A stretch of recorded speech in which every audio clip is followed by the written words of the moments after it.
Em meio à pandemia de Covid-19, a diretoria da AGB Seção Porto Alegre, gestão 2019-2021, convidou autores e autoras de artigos publicados no Boletim Gaúcho de Geografia para apresentar em outro formato um artigo indicado pelos editores.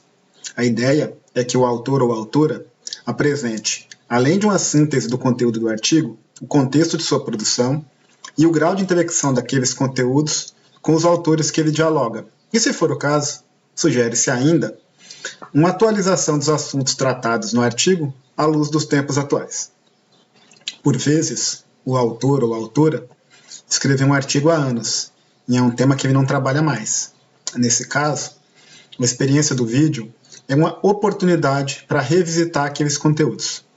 Em outras situações, trata-se ainda de um assunto muito caro ao autor, e ele tem insights, novas leituras e novos elementos. É então uma oportunidade de atualizar os debates em torno do assunto ou daquela temática. Com isso, queremos estimular a leitura do Boletim Gaúcho de Geografia e dar visibilidade aos textos já publicados. No vídeo a seguir, temos o prazer de contar com a Rosiele Melgarejo Silva, professora da Rede Pública de Ensino do Estado do Rio Grande do Sul, falando sobre seu artigo intitulado O Largo é Vivo, Perspectivas do Espaço Público na cidade de Porto Alegre. Desde já, nós agradecemos a Rosiele. Eu sou o professor André Baldraia, um dos editores do Boletim Gaúcho de Geografia, junto com o Theo. Bom vídeo a todos. Meu nome é Rosiele e eu estou aqui para conversar sobre um artigo que foi publicado no Boletim Gaúcho de Geografia em 2014, de minha autoria. A ideia é eu apresentar ele e poder fazer algumas relações com o tempo presente. Então, eu fiz uma apresentação, que eu só vou colocar ela aqui primeiro, para guiar a minha fala.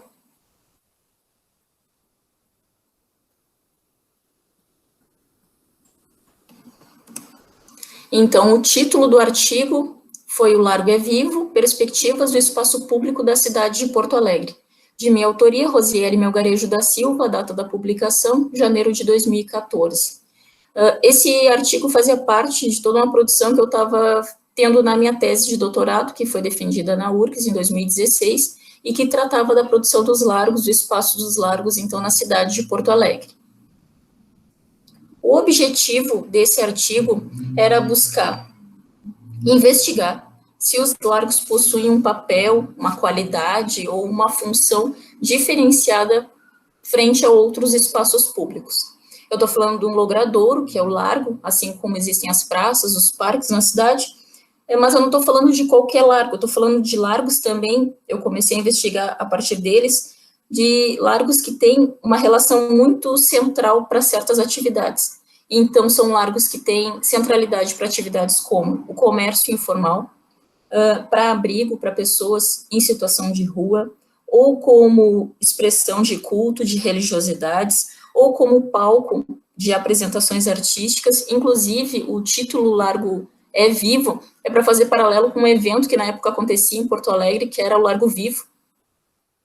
Esse evento que periodicamente reunia artistas da cidade para se apresentar gratuitamente em largos. Então, para ver a força que essas expressões culturais têm, a presença que elas têm nos largos. E também na perspectiva do político, né, o uso por parte de manifestações políticas nesses largos, o uso dos largos para a expressão dessas atividades. Então, eu estou fazendo um recorte de espaços públicos bem específico, que tem essa relação, e a minha investigação tinha como objetivo buscar indicar se essas relações eram próprias dos largos somente, ou se elas tinham se construído como uma relação mais íntima entre os largos e essas atividades.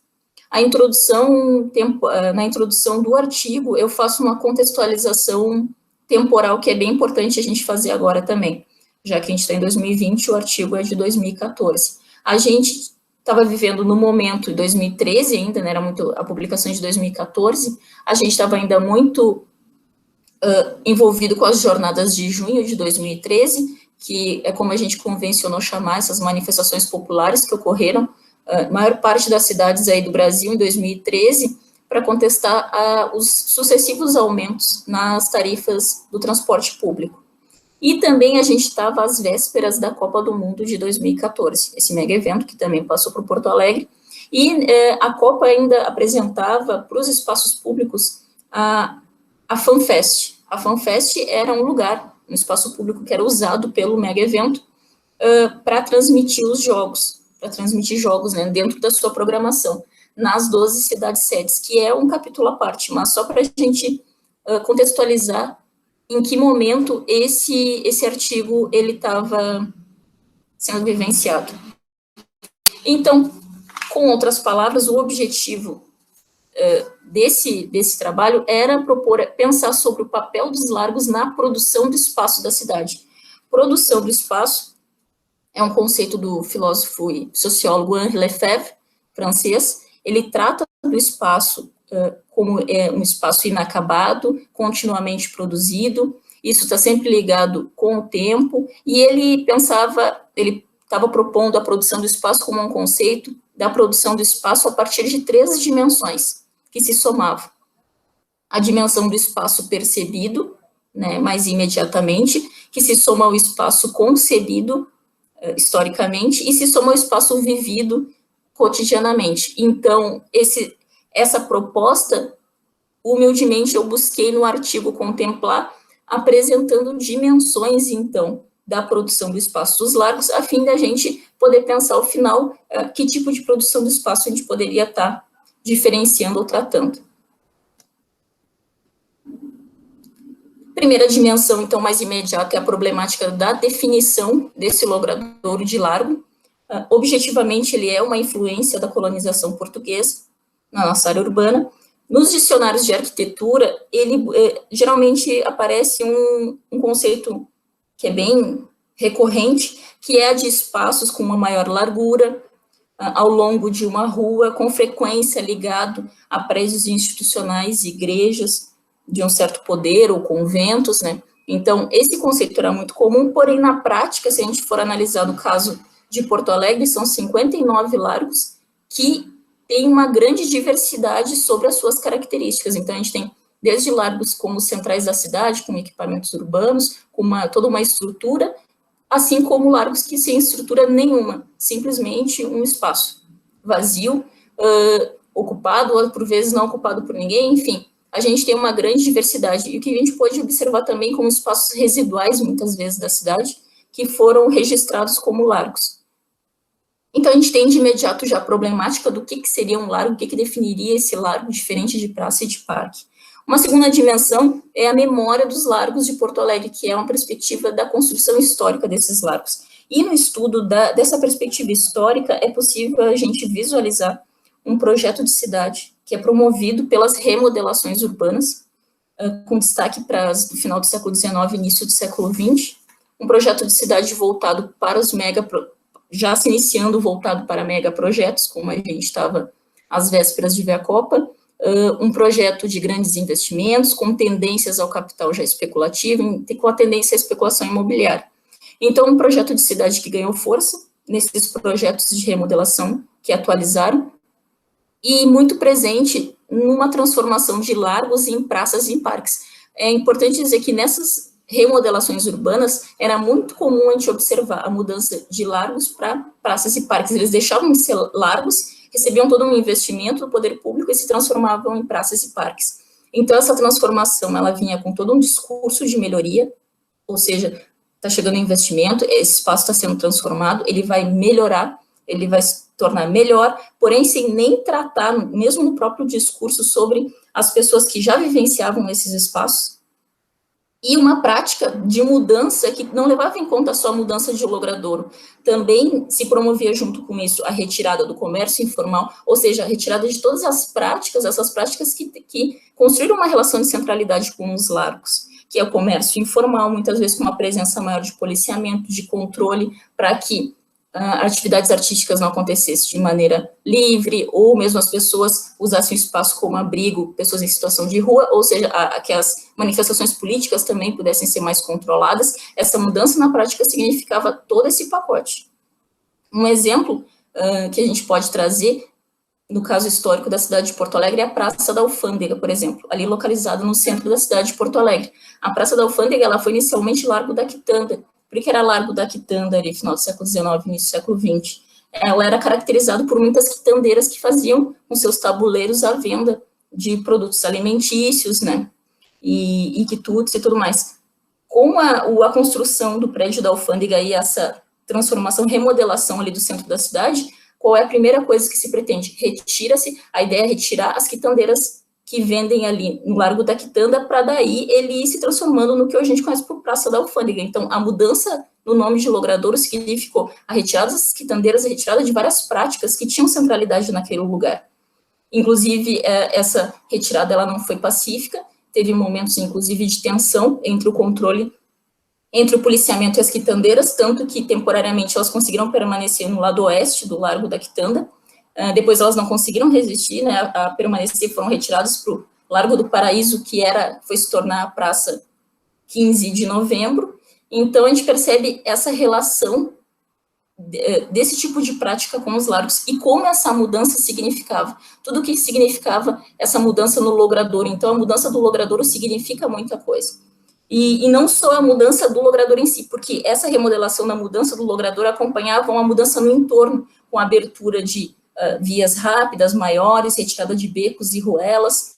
Então, isso tudo acontecia nesse contexto. Fazendo um paralelo com o tempo presente, a gente tem essas fotografias, isso aconteceu dia 8 de outubro de 2020, desse ano, bem recente. Ali a chamada é do jornal Correio do Povo. A chamada da notícia é: vendedores ambulantes protestam contra a apreensão de mercadorias no centro de Porto Alegre.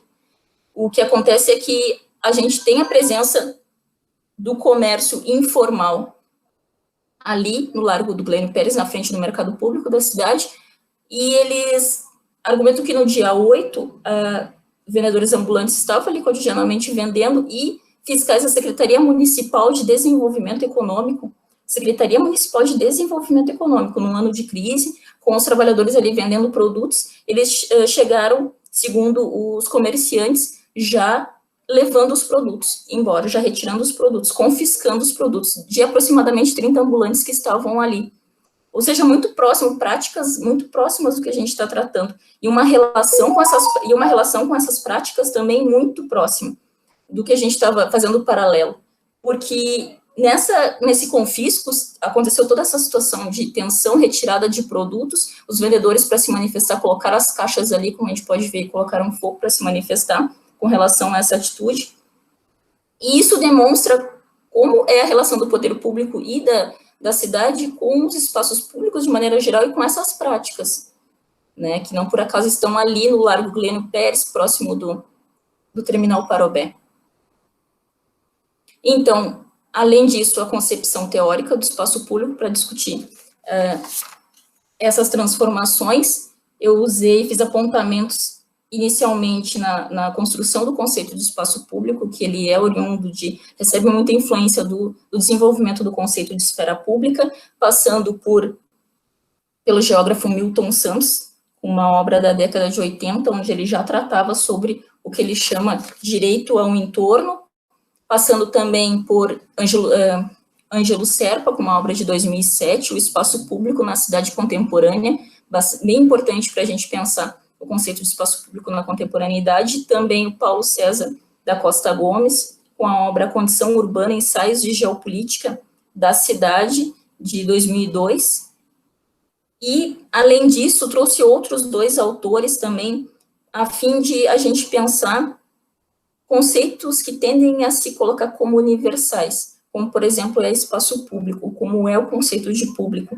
Então, esses 2 autores, a minha intenção foi questionar um pouco e ter uma preocupação com esses conceitos.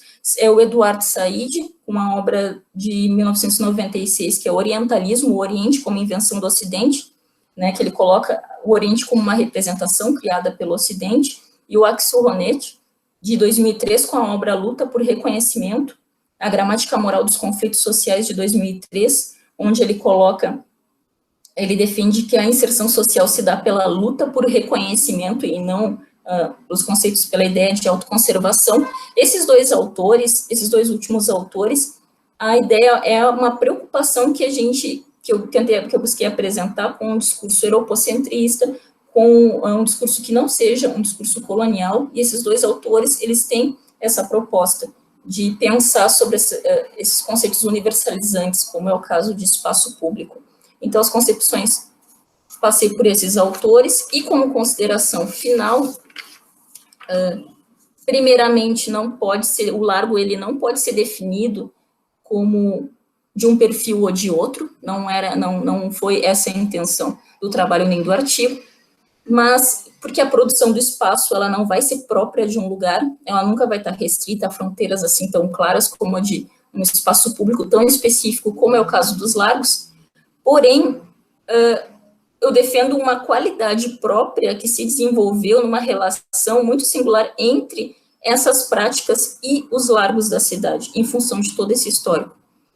Então, mesmo que o poder público, colocando à margem esses espaços, como o caso dos largos, mesmo assim, eles são centrais para a vida de certas atividades, são centrais para o comércio informal, como a gente viu, e para outras práticas como de abrigo, como de manifestação política, ou artista, ou religiosa.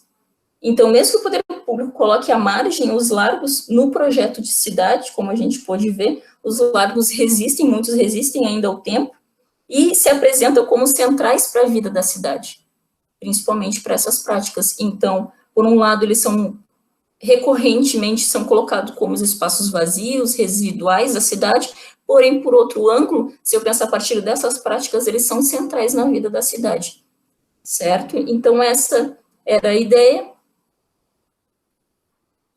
Quero agradecer a oportunidade, então, só vou parar a apresentação aqui, agradecer a oportunidade de poder estar falando desse artigo de novo. Claro que muitas coisas eu relendo, eu colocaria hoje de uma maneira diferente, mas eu acho que isso é positivo, né, de pensar que um artigo de 2014, nós estamos em 2020, que eu escreveria diferente, isso é positivo, e acredito que ainda em função da vida dos largos na cidade, o assunto ainda é bem pertinente, como a gente pôde ver ainda na nossa realidade aqui da cidade de Porto Alegre, certo? Obrigada, então.